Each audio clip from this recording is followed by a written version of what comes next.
Hi, and welcome to our session today. And we have an amazing session for you today. We are going to be exploring why drug policy could very well be a very serious barrier to climate justice. So this is how we're going to do today. I'm going to introduce to you our panelists, and we are each going to bring to you a side of this story. And kind of bring you up to speed as to where we are today and why the four of us are seriously concerned that not enough is being done around this important intersection of drug policy and climate justice. And then we're going to have an open conversation between the four of us, at which point please just put some questions in the chat and we will do our best to answer them. So today I will be chairing. My name's Clemmy James. I'm from Health Poverty Action. I lead our drug policy work, and Health Poverty Action works on looking at the root causes of poverty and inequality. The last 8 years, we've named the war on drugs as one of those drivers of poverty and inequality. I also have Diego Andres Lugo Vivas, who is a researcher at the University of Santo Tomas School of Sociology at Bogota, Colombia. Very welcome to you, Diego. We also have Kendra McSweeney, who is Professor of Geography at the University of Ohio. Welcome, Kendra. And we have my friend and colleague, well, you're all my friends, but anyway, Neil is a good friend. We have my friend Neil, who is a former undercover police officer and the executive of LEAP UK. So we thought it would be best, because I know that sometimes in these worlds, we're talking with you guys here today from Harm Reduction International, very much a drug policy world. So forgive me if some of you already know this, but what I'm going to do is just bring us up to speed with what we mean by climate justice. So climate justice is going to be the way we fairly deal with the climate emergency. And what we need to establish is what do we need to do societally from a global perspective to avoid the climate catastrophe. I appreciate that we very much understand that we're in that emergency at the moment, but it's accelerating. And I wanted to establish what are the things, what does it look like for us as the global community to deal with this emergency head on in the best possible way? What are we going to need to do to adapt to that, to these current circumstances? And you'll often hear the word climate adaptation. So climate adaptation is going to be the way that we change our behaviours and our institutions. Now, to do that, we're going to need very good governance. We're going to need good governance from a community level, national level, to an international level. So what does good governance look like? Good governance looks like having public institutions that function, that are resourced, that are accountable. These institutions are the police force. These institutions are health services, education services. How do we deal with resources, water, fuel?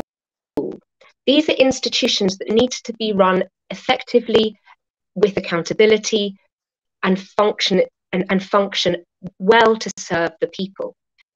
And to do that, we need leaders that are going to be able to bring the public with them and implement these changes to ensure that the public work in tangent with the changes that the governance and the government structures are going to implement. We've seen a certain, we saw some of that when we went through the last few years with the pandemic, that we as society changed our behaviours to protect public health. And we're going to need the same kind of global responses for climate emergency. So adaptation. Another thing that we need to do globally is mitigate the catastrophe. So we often hear the word climate mitigation. Now, mitigation looks like de-escalating de-escalating the situation. To de-escalate the situation, we need to remove as quickly as possible the carbon that is in the atmosphere. And I don't want to say the best way, but the most powerful way that we can do this is something called natural carbon solutions. And natural carbon solutions are the biodiversity ecosystems and forests that currently exist on our planet, not the ones that we're going to plant to deal with the climate emergency, but the ones that currently exist right now. And the most important biodiversity that we have on this planet, the areas that are most capable of capturing the large amounts of carbon, which is called carbon sequencing, is along the equator. And so those are the rainforests of Central and Latin America, South America, West Africa, and jungles of Southeast Asia. And those landscapes follow the equator, and they have the capacity to reduce the amount of carbon that we as humans are emitting. The issue, and where drug policy intersects, is that this same line around the equator is also the same line as the trafficking routes of the illicit drugs trade. And so while we need this good governance to protect these forests and protect these spaces and the landscapes and the people who are managing and looking after with either their indigenous ways or their sustainably developed ways of conserving and supporting those that agriculture that can stay there and look after that landscape, we need to have good governance. And currently, many parts of those landscapes are not managed by governments. They're managed by either corrupt governments, or they are indeed managed by the drug cartels that oversee those areas to traffic drugs and launder the money from drugs into other deeply damaging environmental trades, which we're going to move on to. So a few things to recap on. Climate adaptation. What are we going to need to do to change? For that change, we're going to need really, really good government and communities that are going to trust that government, or governance, let's use the word governance, because that could be community, that could be people's assemblies. It doesn't necessarily need to be governments. And mitigation is to stop is to protect and safeguard the systems we already have now. And finally, what we're going to see and hear a lot of in the future is something called climate resilient development. And climate resilient development is going to be the Green New Deals, the emergency packages that governments all over the world are going to have to start delivering to protect, most importantly, their most vulnerable people. So hopefully that's kind of established where drug policy, the illicit drugs trade, currently intersects in a very, very ferocious and vulnerable way the ability for us to protect and look after some of the most precious parts of our planet. So I'm going to hand over now to Diego. Diego is from Colombia. He has a personal relationship with the coca plant and has an indigenous heritage. And I hope that Diego, you can give us an overview of the relationship of the illicit drugs trade with the environment in Colombia and its impact at the moment. Thanks, Diego. Okay, thank you, Tammy and Kendra and Lucy for this invitation. And it's an honor, Neil, to share this panel with you. I've read some of your books, and it's a pleasure to be with all of you. I was thinking how should I connect the call that we have from Constellations, because I think Lucy and Amy and the team clearly puts the invitation with Gustavo Petro's speech at the United Nations General Assembly 2 weeks ago. It was central, and I think they did it. The Harm Reduction International team did it, focusing on Gustavo Petro's speech because it is timely. It was just 2 weeks ago, and it is very convenient because it crosses everything we're going to discuss today. But I want to switch. I just wanted to switch my intervention, not talking exactly about Gustavo Petro's speech, but talking about talks about Francia Marquez, our Vice President's speech, which is today, and I hope you can see the image that I'm sharing in the. It's part of her speech, and I'm just gonna read it. I am part of a process of a history of a struggle and resistance that began when my ancestors were brought to Colombia as slaves. I am part of the struggle against structural racism, part of the ongoing fight for freedom and justice, part of those people who hold on to hope for a better life, part of those women who use their maternal love to take care of their land as a place where life thrives. We are taught you cannot put a price on dignity, that to resist is not to endure, to love and value our land and to fight for it, even if it means putting our own lives at risk. I am one of those who raises their voices to stop the destruction of rivers, forests, and wetlands. One of those people who dream that one day human beings are going to change the economic model of death in order to build a model that guarantees life. You can sit there calmly and believe nothing is happening while the planet, our home, is destroyed. Or we can come together to take the necessary actions to stop global warming and cool the planet. This speech is important because she gave that speech at the ceremony of the Goldman Environmental Prize Award in 2018. ACA, the Nobel Prize for Environmental Conflicts. But I think I wanted to make this connection. She's our former vice president, our current vice president, because she's the first Afro-Colombian woman to take that position, elected as vice president. Someone who comes from the frontier, someone who economically comes a very low class in terms of economic position, someone who racially and ethnically represents someone different in terms of who has had the power in Colombia. But I also wanted to make this connection because Francia Marquez and I come from the same department. We come from the department of Cauca. Cauca is probably the most violent department in Colombia in terms of the number of dead people within the civil armed conflict. And it is by far the most violent state in Colombia in terms of the assassination and extrajudicial extermination of social and environmental leaders in Colombia. It is by far the most violent state in that regard, and by definition, it will be the most violent state in the world in terms of the social and environmental leaders. She is an environmental leader.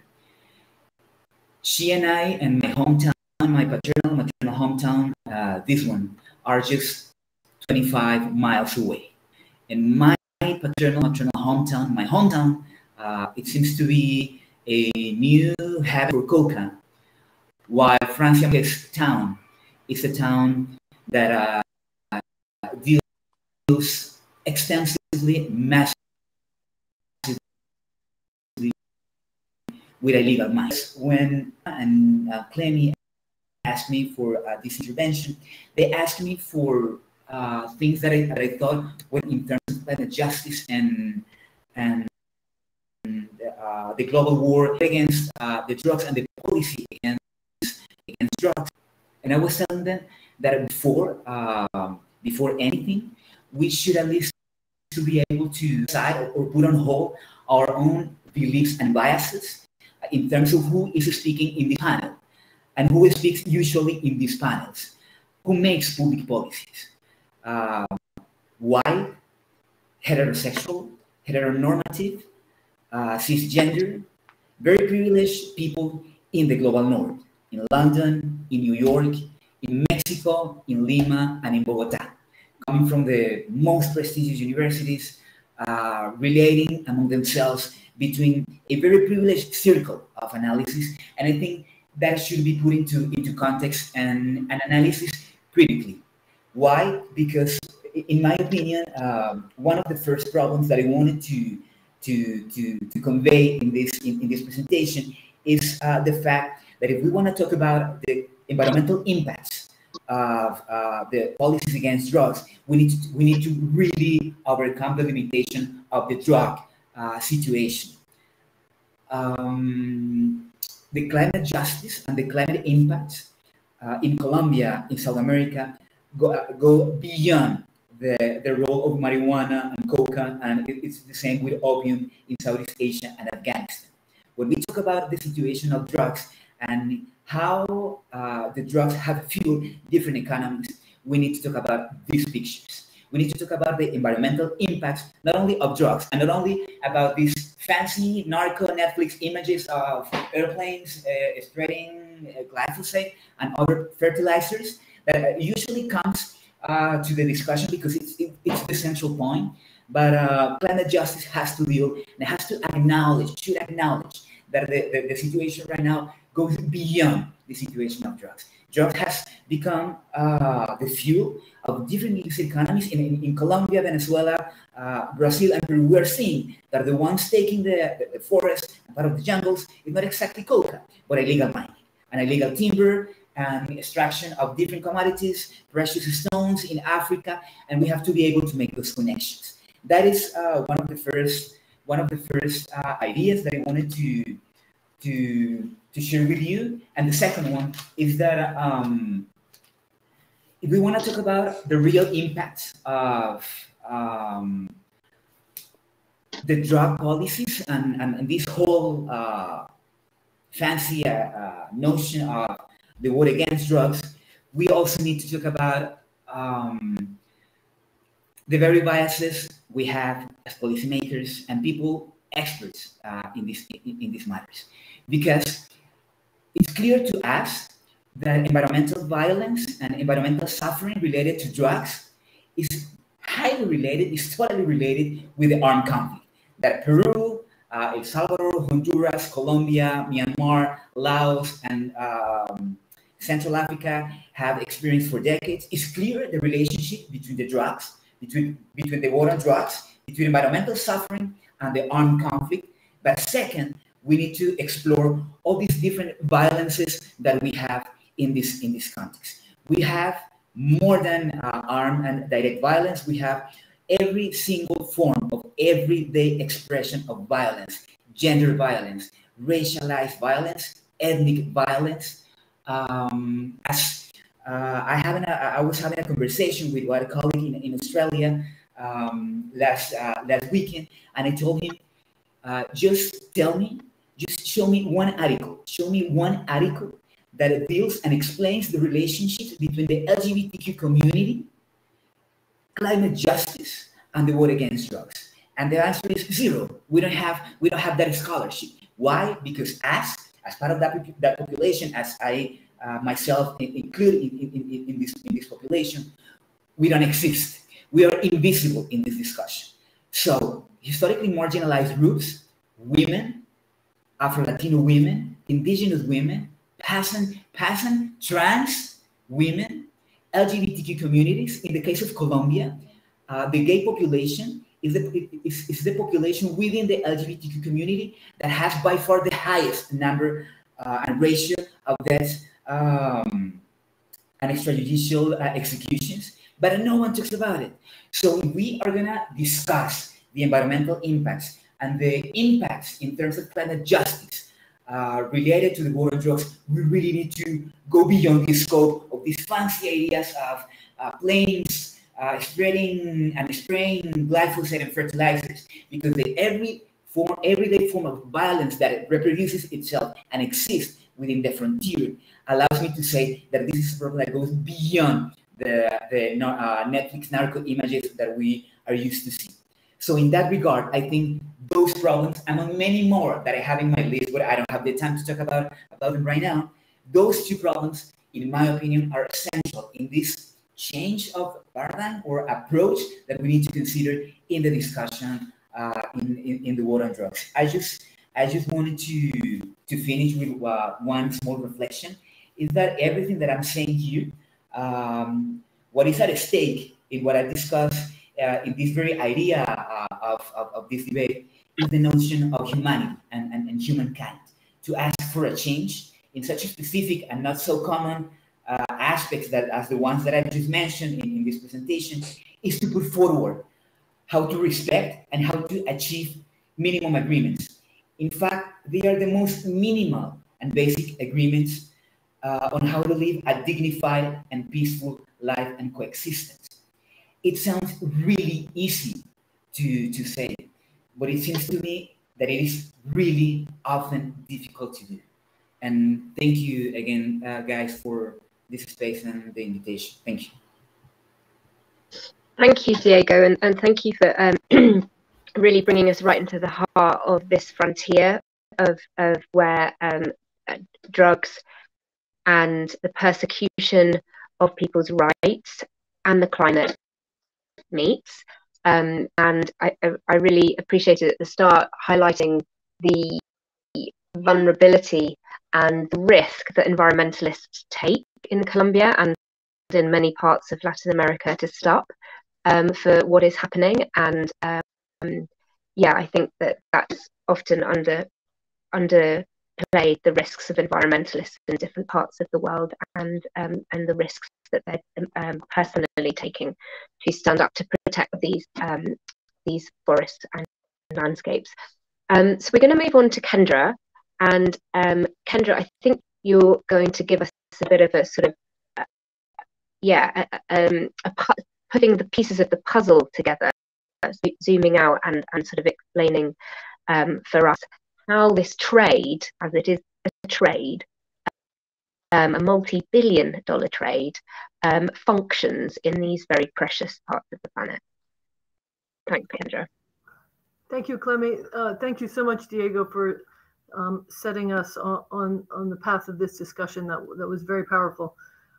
Yeah, I am happy to talk about the ways that the drug trade has environmental impacts, but the biggest mistake would be to come away from what I say by thinking that narcos are the problem. As Diego pointed out, Netflix does an excellent job of distracting our attention, making us think that the guys with the tattoos on their faces and the shaved heads are the enemy here. And I want us to dig a little deeper and reflect on the fact that what created those actors? What made them so powerful? What made them so able to wield dollars and guns that they are able to control massive areas of Central America, South America, and other places? They are empowered, enriched, and given impunity by the system of drugs prohibition. And just as Al Capone was Al Capone because of alcohol prohibition in the US in the 1920s and 30s, so narcos are created by the prohibition of drugs. So with that opener, let me take you to a place I know very well. I lived in the Mosquito region of eastern Honduras for 2 years in the mid-1990s. I lived in an indigenous community there of Tawaka, who had done really a tremendous job over years of building up a governance system and a shared platform for co-management of their incredibly biodiverse homelands, the Tawaka Sangni Biosphere Reserve. They had worked with the government on co-management plans, made alliances with other groups on ways to best manage their forests, not for climate change mitigation, but for biodiversity management, and to ensure that they could continue to coexist in this biodiverse landscape that they had been fostering for over 1,000 years. And that was a place I came to know and respect, and was amazed at the resilience of both the people and the environment there. Basically, what I was able to witness, what I was privileged to witness in the mid-1990s and early 2000s, was a community that was on the front lines of defending their relationship to land in a way that was sustainable, resilient, and really held wonderful lessons for all of us about how to live within planetary boundaries. And then I returned to that region in the mid-2000s to find that all of the things that were basically the very essence of the modes of climate justice governance that one would want to have seen fostered there had been utterly shattered. And they'd been shattered by the rerouting of cocaine trafficking routes through that region. Why did traffickers all of a sudden start to route hundreds of metric tons of cocaine through this particular region? Well, because counter-narcotic forces led by the United States had pushed them into these incredibly remote areas because they could no longer move the drugs through the Eastern Caribbean, so they swung into Central America. Since then, that was when all the things that came to make Central America this narco paradise began. And so what happened?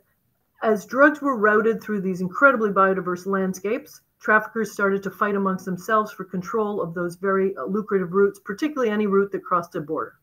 So as they fight for control of territory, they have to claim that territory. Claiming that territory means buying up the land, buying off the people, and fundamentally undermining any existing relationships between indigenous people and land so that they can hold and control those territories. So they were paying local people, often at gunpoint, to destroy the very forests they'd fought so hard to protect. And they put cattle on them because cattle is a good way to invest in a speculative yet illegal land market. So narcos were not only destroying an existing social environmental relationship that was profoundly planet sustaining, but they were doing it for territory. They were doing it to basically create a speculative land market. And they were doing it to launder the unbelievable profits that they were earning from the trade. Because as soon as you prohibit a good, you make it much. Coca is a little different. It is a tropical. It is derived from a tropical crop that is a stimulant. It's grown in the same areas that coffee is grown in. Every day we drink a legal stimulant brought to us often from the landscapes of Colombia. What is prohibited is that we take cocaine, which is a similar agricultural product, stimulant, also produced in Colombia. And because it is prohibited, it is worth so much more. So simply moving 1 kilo of cocaine from Honduras into Guatemala earns a trafficker $2,000. Multiply that by the many hundreds of metric tons that move through that region, and you have a region absolutely awash in dollars. And what do those dollars do? They get used to transform forests into cattle pasture, but they also fundamentally subsidize a whole host of other extractive activities that would otherwise be much better managed and controlled by governments. Instead, you get a hypercapitalization of mining, as Diego showed. You get hypercapitalization of logging, hypercapitalization of extractive agro-industry, and basically a fundamental undermining of any hope of social justice movements to control the speed or to consent to any of these forms of profoundly earth-destroying development. So I saw this happening in Honduras, but that is only one part of the world in which it's happening. The same processes are playing out, always with different local flavors, across any place where drugs are being trafficked from the global south into the markets of the global north. Thank you. Thanks, Kendra. I really appreciated your comparison and the description of the sort of symbiotic relationship that these communities had with their landscapes, and how strong in the very sort of essence of what we're seeking now in terms of governance.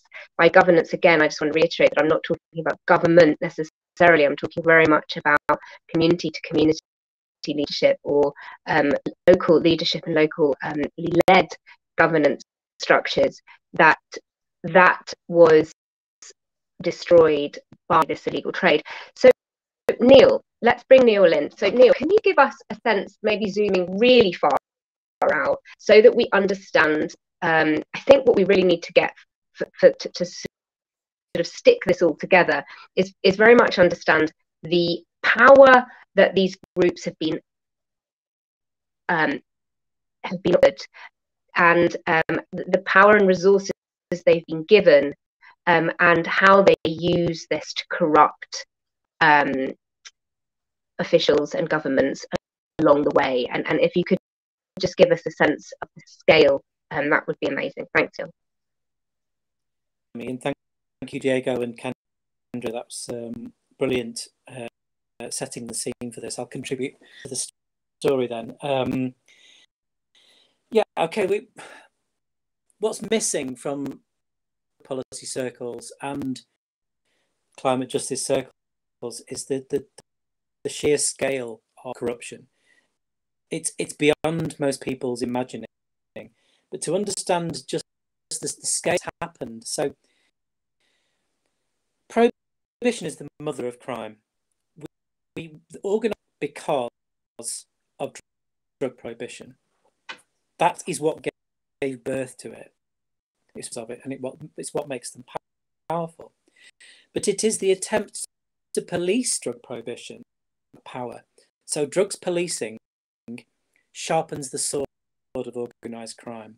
It makes it efficient, because no policing, whether it's from military interventions or cities, none of that policing reduces the size of the market, but it does have an impact on that market, and that changing shape is never an improvement.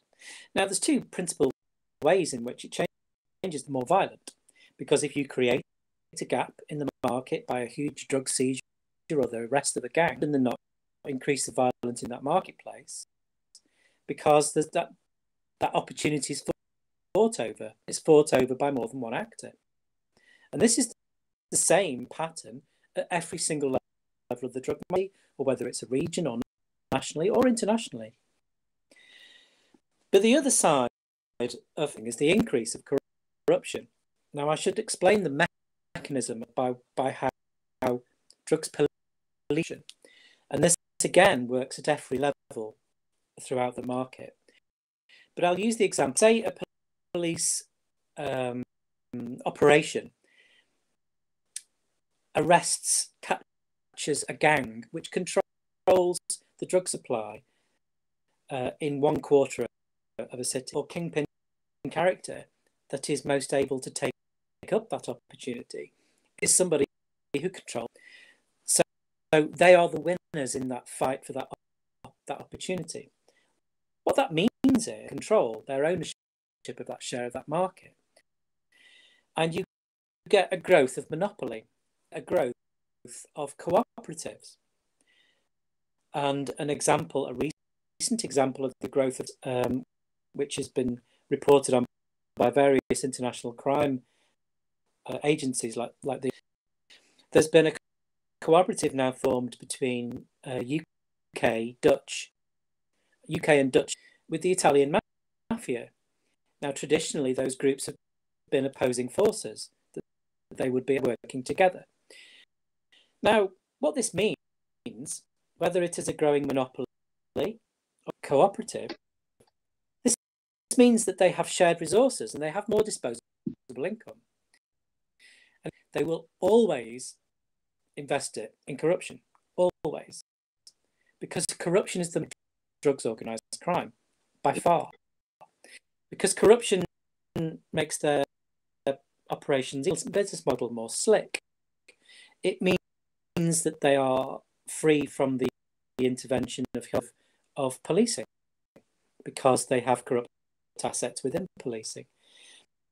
And this corrupt mechanism, this policing mechanism, this arms race, where organised crime constantly, this corruption has been growing and has become more powerful, and it is continuing to be more dominant and more powerful. This is in Mexico, for example. There was a time when there were 20 cartels in Mexico. There are only 3 cartels in Mexico, and that's not just because those cartels fight. Their activities have been completely refined by the policing military response and encouraged by the United States. So we now have a situation where we have these all cartels in Mexico who have a GDP greater than the GDP of many. And so they use that power, that corrupting power, to corrupt entire nations, because it is much more effective and efficient to corrupt a government than it is to police officers and police officers. Much more efficient indeed. And we see over the last few years of narco states, and this is a very recent development in international governments like Guinea-Bissau. Guinea-Bissau is the one that's been talked about most in the last few years. At LEAP, we have contacts in law enforcement agencies all over, and necessarily public discussion.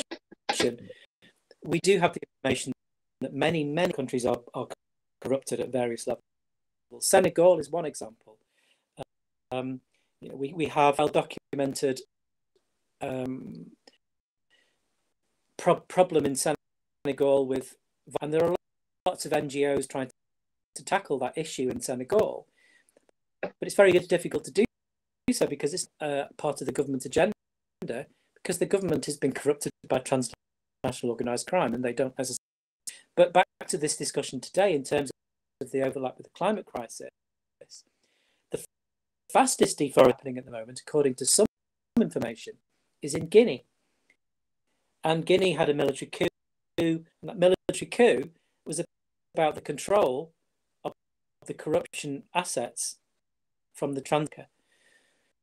So Guinea have supposedly signed, but like many states corrupted by transnational organised crime, they don't control their own backyard. So they don't have the power to stick to those because their governance has been completely eroded. And this is growing, and it's a domino effect as well. It can only be stopped if we take that corrupting power away from organised crime. Now, I'm sorry, am I all right for just 1 minute, Clemmy? 1 more minute. We need to, the opposition, our opposition of those of us here who are trying to present this link, prohibitionist opposition to this will say that corruption has always existed and we always have to fight that. It's not drug policy problem, but they're wrong. This is corruption because it's a question of scale. All of the environmental vandalism, corruption that Kendra referenced, the mining, the trees, that is blanket corruption that is paid for by drug prohibition. Now, there may be money in logging. There may well be money in illegal mining, but that is absolutely dwarfed by the value in the illicit drugs economy. It is the illicit drugs economy which is making all of those other crimes possible. With us, prohibition is the mother of crime, and that is true. But when it's all of that secondary crime and environmental vandalism is possible because of it. Okay, thank you. Thanks, Neil. I hope everyone heard Neil. We were a tiny bit, there's a little bit of delay for me with your mic, Neil, but I do hope everyone heard him. And that was incredibly thorough. And I feel, yeah, wouldn't it be great if we were all taught about corruption in secondary school and really got an understanding of the level of the economics, because this is ultimately is a market. It's an economic market, and we've pushed it underground, and now we are seeing the damage, not just from a public health issue, harm reduction issue. I'm hoping that we're trying to explain to those who are listening that this goes way, way beyond humans now.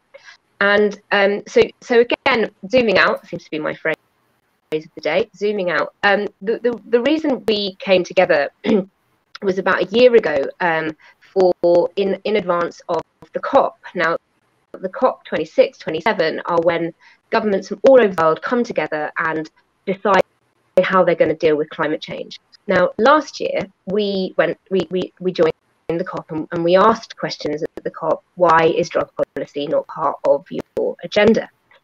And there was not much of a response. But something that was mind-blowing for us was when countries like Brazil went to the COP and said that by 2030 they would stop deforestation. And our question to the environmental sector and to the international community is, how is this possible while prohibition still exists in the country? How is it realistic that we are going to be able to protect our forest? And therefore, if one of the major barriers to protecting our forest is the illegal drugs market, and that actually taking the power out of the illegal drugs market and regulating that trade, as we have with coffee. Kendra mentioned coffee. We've got other illegal dangerous if used irresponsibly, like alcohol. We've got regulated markets.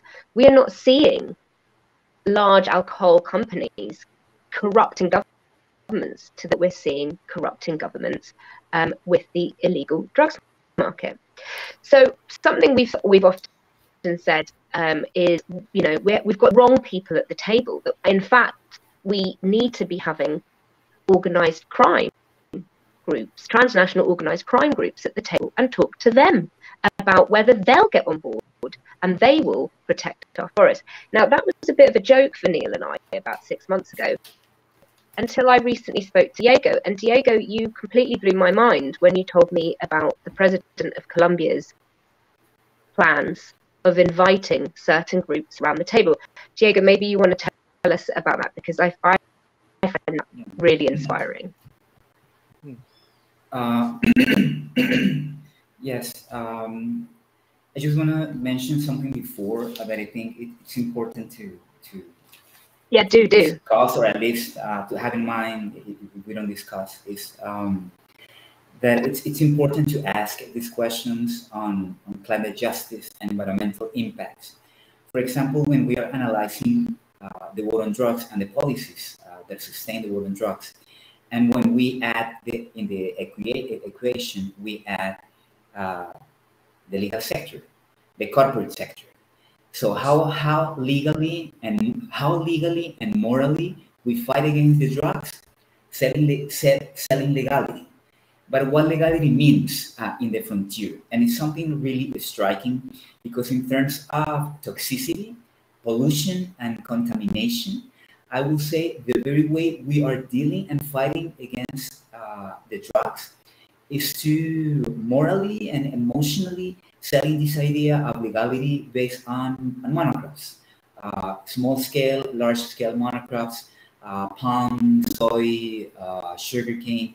But something that strikes me a little bit or a lot is the fact that, for example, if you combine the fertilizers and pesticides that are used again in the war on drugs, it is exactly the same ones that we use conquering the frontier in the legalizing private sector.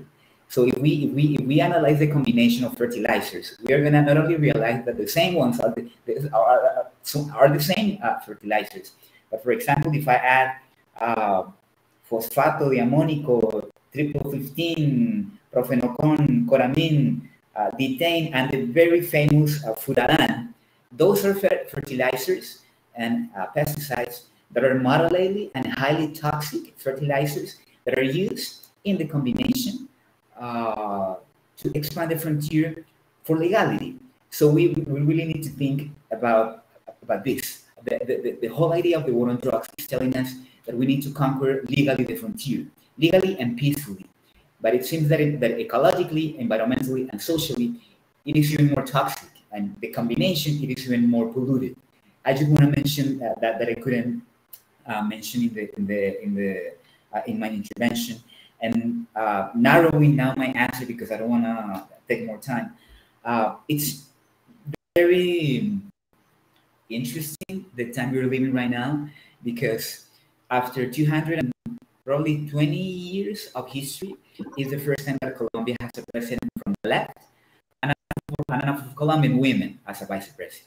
That means a lot in terms of how probably Europe and North America is going backwards in many discussions, but at least it seems to me we are going a little bit of going upwards in the discussion. And yes, we have, for the very first time in our history, a president from the left, a former combatant of a guerrilla group, the M19, Gustavo Petro, and his vice president, the first Afro-Colombian woman who's taking this position.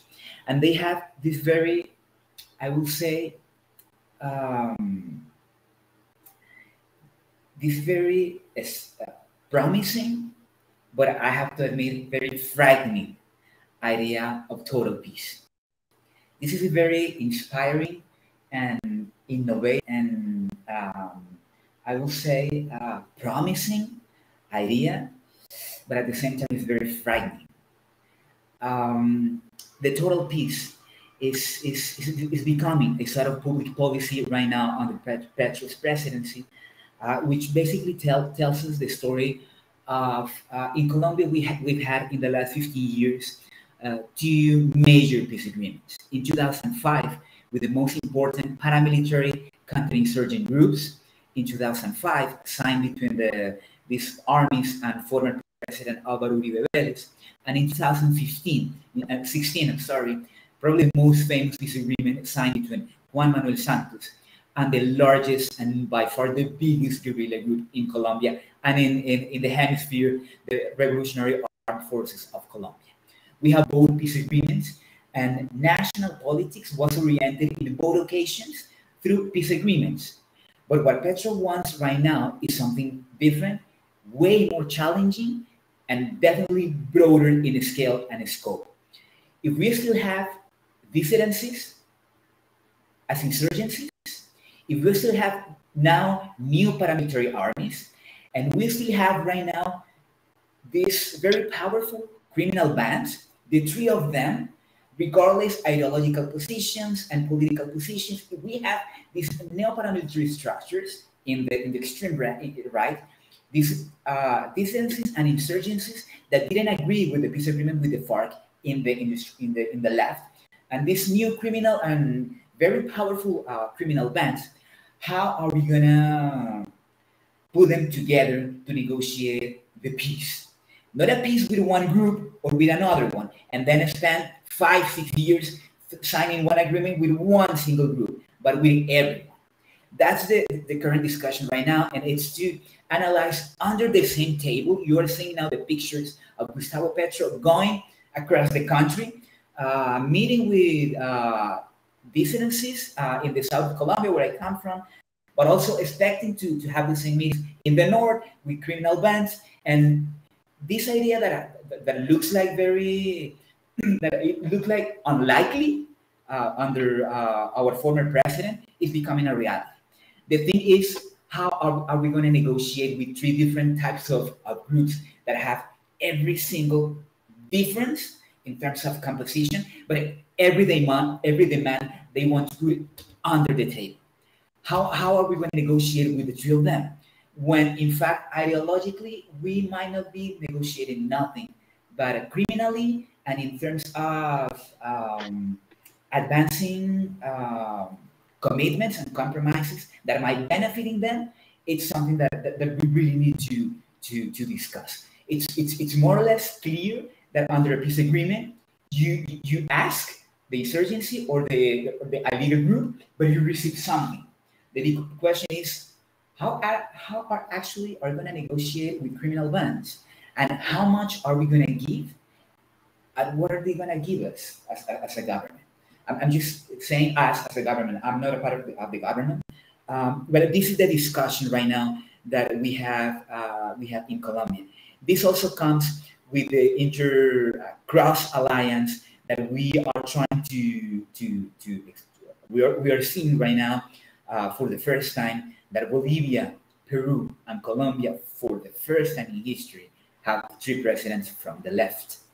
And being the most important triangle of coca cultivation, and evidently the most important triangle of cocaine production, how are we going to advance this in our own countries when Peru is seeing a dramatic increase, not only in coca cross and cocaine production, but in criminality and the resurgence of criminal bands that people in Peru thought they were vanished and disappeared. And we are giving this discussion as a region, being the most important actors in the production and commercialization of coca and cocaine, but also politically seeing that three different forces from the left are gaining these spaces and putting themselves as a bloc to negotiate something that it wasn't possible or unlikely to negotiate in the past. Thanks, Diego. I mean, it's interesting to think that, you know, I think often we think about movements and how social movements achieve change, and we often talk about this word, the tipping point, and the climate movement has had its tipping point. I'm curious, very curious, whether your president and his election and his vision, however ambitious it might be, whether this is going to be the start of our tipping point. Maybe Kendra, I wonder if you bring you in and talk about regulation in isolation, like how likely are we going to see positive changes in Colombia and that region, if that region is only the only region changing? Yeah, thanks, Clemmy. I want to actually pass this one off to Neil because I suspect he has something to say about it. But I want to remind everyone that in 2013, the Organization of American States got together and agreed in Cartagena at the time that the drug war was absolutely a disaster for the hemisphere, and it was a moment, a conjuncture when there were a lot of leaders who were really in favor of questioning the war on drugs. And they worked through in those documents a series of scenarios in which they allowed themselves to imagine a world where prohibition would be imagined otherwise. In other words, drug regulation would be imagined otherwise beyond post-prohibition. And one of the things that report said was that for this to really work, it can't happen one country at a time. That it has to happen. A unilateral repeal will only create spillovers and complexities in the trade that could, in fact, exacerbate problems in neighboring countries. So, Neil, I wonder if you could speak to that. I have not had a chance to think through the sort of economics of what happens in a context of unilateral repeal. Just before you have a little think, Neil. I just want to really encourage you guys listening to ask us questions. You can direct them at individuals, or you can just ask the group, because it'd be really great to hear from those who are listening. Okay, Neil, hope you're ready. And that report. Are you hearing me? Okay. Yes. Yeah. And yes, universal change is required to make international regulation function properly. But I'm slightly, personally, and actually my organisation, most of the world of NGOs that engages with the UN in terms of how to change the treaties centrally, how we try and influence that thinking. Because, really, in that the change, what I observe is that the change that has happened around at the legal regulation of cannabis in Uruguay, and now the fact that is happening around the world, that did in fact happen in isolation, political influence, because it opened Pandora's box. And it didn't just open Pandora's box, in my view, for cut. Now, specifically making reference to the problem in Latin America there, because all of these markets, you've got borders between Bolivia and Peru and Colombia, stretches across all of those countries, and the trade routes don't necessarily respect. Yes, of course, if one country attempted to have a fully regulated legal cocaine, cause some market problems, and maybe even some breaking out between different organised crime groups who don't really want that to happen. However, such almost revolutionary shifts in policy necessary to window and to create that international debate and shake up the international community to actually we have to, it's going to hurt. Whatever happens, if we want to move forward, and as ever, the people in the global south are going to get hurt the most. But absolutely applaud the moves from President Petro to actually engage with these toxic actors, because there can be no peace. There can attempt revolutionary act and an attempt at peace in this war on drugs without engaging some allies on that side of the fence. So I absolutely applaud it. I guess that there will be unusual things on the table. There's going to have to be anything. The normal boundaries are just going to have to be forgotten, because this is the climate at risk. This is not. I mean, we should be fighting this for social justice, for lives, but now we have to fight this to save the planet as well, and that is increasingly becoming. I've answered that point, Ken, from my narrow perspective, but I'd just like to add something as well. I took to start with, but I talk a lot about corruption and the impact of corruption. The problem is that when I do that, it feeds into a collective stigma. North, someone talks about corrupt countries, and people, smug people, or in the northern hemisphere, we'll point at the global south and say, well, corruption is their problems. It's the global south problem, and that's our immediate response. Our immediate response to that, because transnational organised crime is transnational, and it's not only, it is increasingly part of government.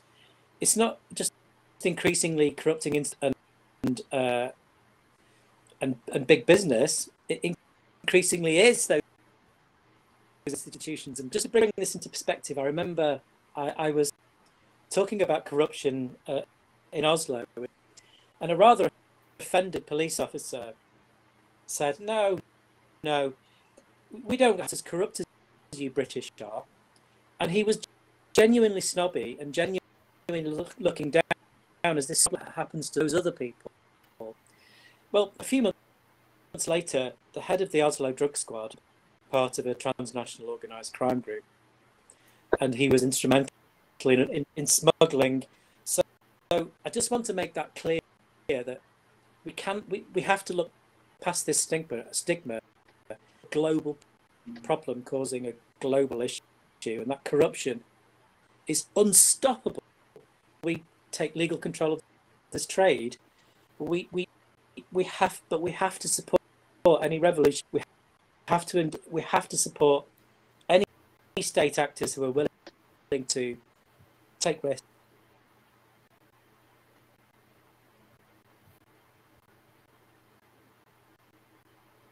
You're looking.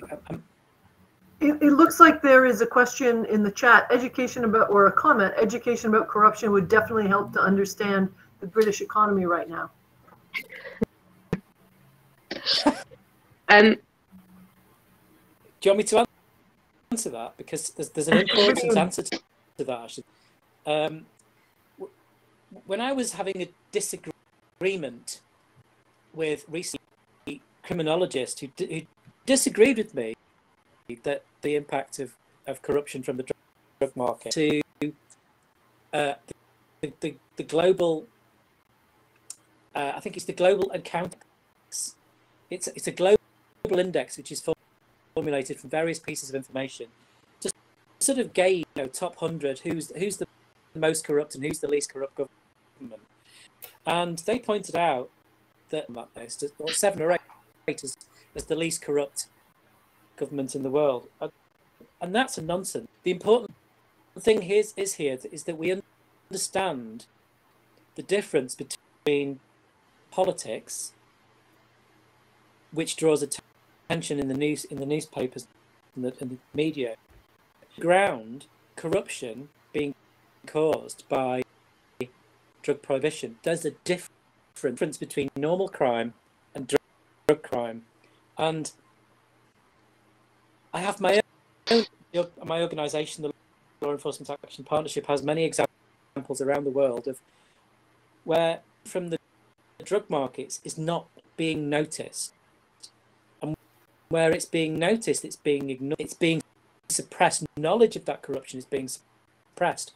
I had a spy in my camp who got closer to my inner circle than I did to the cartel I was targeting,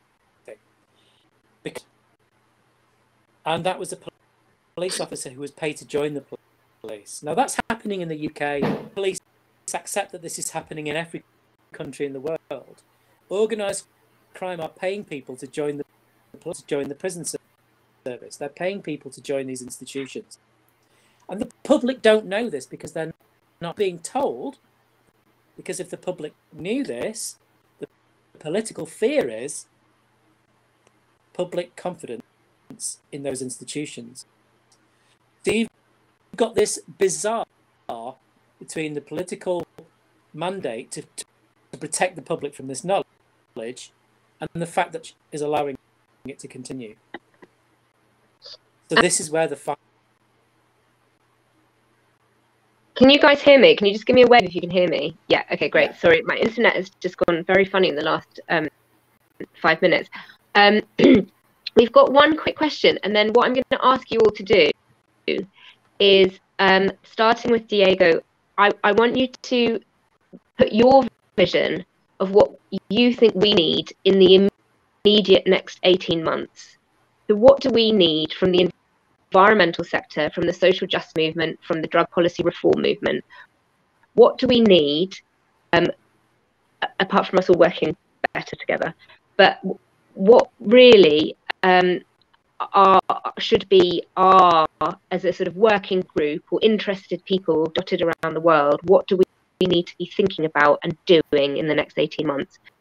But before we answer that, we've got a question from Rue. How to negotiate with producers, traders and users, how to assume to general society that war on drugs failed, and all these people that is connected with the drug phenomena are not all the same. They're not all bad, and that the world is not as simple as maybe we wished, which is a great question. And I feel like it goes back to the very thing that Kendra said at the very start, that actually, while the war on drugs, you know, the people we're talking about here when we talk about organised crime is not all people invest. Well, it's exactly the same for all the people who work within this industry, within this trade.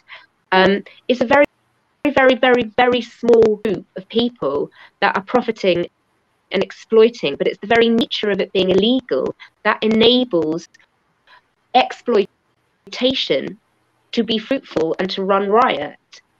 If it was a legal trade, then there would be mechanisms to support people within that trade. So people wouldn't be criminals. They'd be producers, they'd be sellers, they'd be buyers, they'd be consumers. They would no longer be criminals. They would have rights to organise. They would have rights to create unions, to create cooperatives. They would have rights to ring the police and say, I'm being exploited. Currently, if you work in the illegal industries, you don't have that right. You yourself will be criminalised. So I think, again, it's the prohibitionist landscape, as Kendra said, that has been imposed upon us for over 60 years, that has made us frame people inappropriately, wrongly. Now, because of time, I'm sorry I answered that question. I know the chair shouldn't always answer the question, but if we could just do a roundup of this,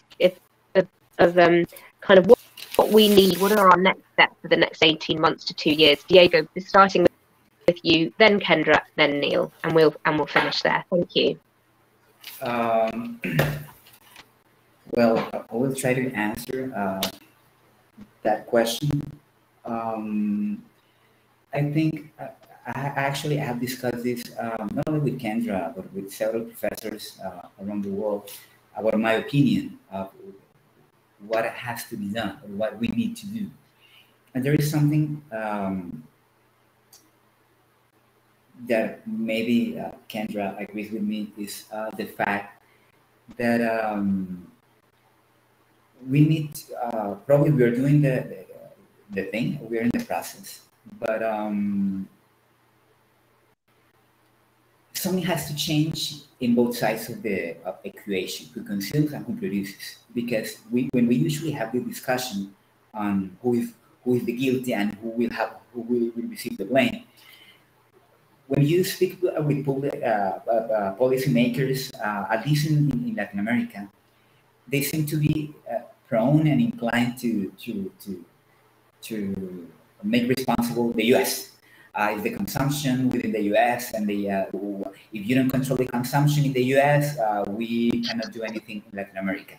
I think that approach is problematic, not only because per capita, Europe is way more important market for Colombian, Peruvian, and Bolivian cocaine than the U.S., but because the Pacific and Asia is becoming the new relevant actor.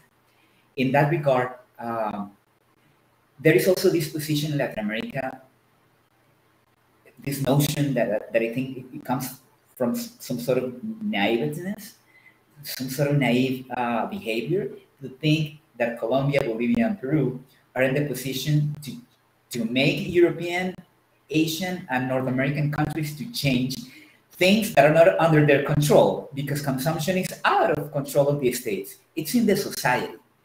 But if that's the approach, we're going to die and nothing is going to happen. And that's the approach even for the progressive people, blaming the US and Netherlands. And that's good. I mean, they are part of the problem, but I think the approach, the way we approach the problem has to be different. And one of the things that I think it's important is we need immediate action, but immediate action cannot to force governments to control something that is not only out of our control to press, but out of their control. So I think there is one thing that might be important in this context in Colombia right now, and it's we cannot control consumption in those areas, and if the drug market is not going to disappear, we can actually influence public policy within Colombia, Peru, and Bolivia to start giving peasants and campesinos and indigenous and Afro-Colombians, Afro-Latinos, Afro-Peruvians, and Afro-Bolivians the possibility to cope in life, making the transition, knowing that there is an existing market that is going to grow. If you give them as farmers, Afro-Colombians, Afro-Peruvians, indigenous, if you boost some sort of rural development in terms of health, food, education, and access to productive lines, I don't know, coffee, flowers. This is something that happens in Colombia. Peasants were asking the government to advance flowers, and the government in the peace agreement put coffee, palm, and livestock. The same lines, even that the people they don't want. So in that sense, I will say that immediate action can be oriented to infrastructure, health, food, education, and lines, and to press the governments that have the money to reorient the money and investments and support in that regard. And the second line that I wanted to okay, very quickly, Diego. Yeah, in 1 minute, it's just a thing for you, Clemmy, in terms of governance, because you're saying that we need transparent and more efficient governance. But that governance you're proposing is a type of governance that is going to clash with indigenous, Afro-Colombians, and Afro-Latino and African visions of development. You want some sort of type of governance, but just by definition, that your notion of governance is going to clash with them. And that's going to create a lot of problems that you need to think in the future. Thank you. Thank you. Thanks, Diego. Okay, Kendra, and then Neil, and then I will have to finish. Thank you. Sure. I think in the next 18 months, what's super important is to pick up on what Diego said. the difficult conversations that have to be had should not only be happening in Colombia. The difficult, uncomfortable, hard conversations have got to happen in Vienna at the UN Office of Drugs and Crime. They have to happen in Washington at the U.S. Office of National Drug Control Policy. They have to happen in the headquarters of the Drug Enforcement Agency. And they have to happen in the boardrooms of the World Wildlife Fund, Nature Conservancy, and Conservation International. In other words, it is absolutely unfair and profoundly hypocritical for the global north to expect the global south, including Colombia and other countries, to do all the heavy lifting on this issue. This has to be done. We have to bring this issue home, just as we're constantly bringing the cocaine home. We got to bring the issue into our homes and really take ownership of creating this mess. And if the mess starts in DC and in Vienna, then it has to be undone there. Thank you. Thanks, Kendra. Neil? I would just echo what Kendra says, really. I don't think I'll put it quite as eloquently, but I think I agree. We need to become one movement because we're in silos at the moment. And the climate has become very, very active. It's become very palatable to huge swathes of the population. But when I've had discussions with people in that sector, is that they don't want to be associated with the issues. They feel that it will taint their noble cause. And it is a noble cause. It's the same. We haven't got time for squeamishness. We haven't got time. We haven't got time for this. So if anyone listening who's involved in environmental activism or policy work, please, we have got to come together and we've got to do it soon. Thank you. And thank you for the three of you for talking this afternoon, from sharing from personal experiences and professional experiences. And hopefully we have, for some of you, I'm sure, who are listening, this was not news. But for those who maybe have worked on other areas of drug policy reform, hopefully we've been able to show how the climate future, our climate future, depends on how we manage and deal with this trade, and the very people whose it's impacted for the last 50, 70 years are going to need to be at the very center of those reforms, and they're going to be the ones who need to design what a social justice form of regulation needs to look like to ensure that those harms are in some way repaired, but also that those landscapes that have been harmed become places that are safe to live in again, and the other forms of agriculture, as you've said, Diego, can thrive, and that there is a mutual symbiotic relationship between the land and the people,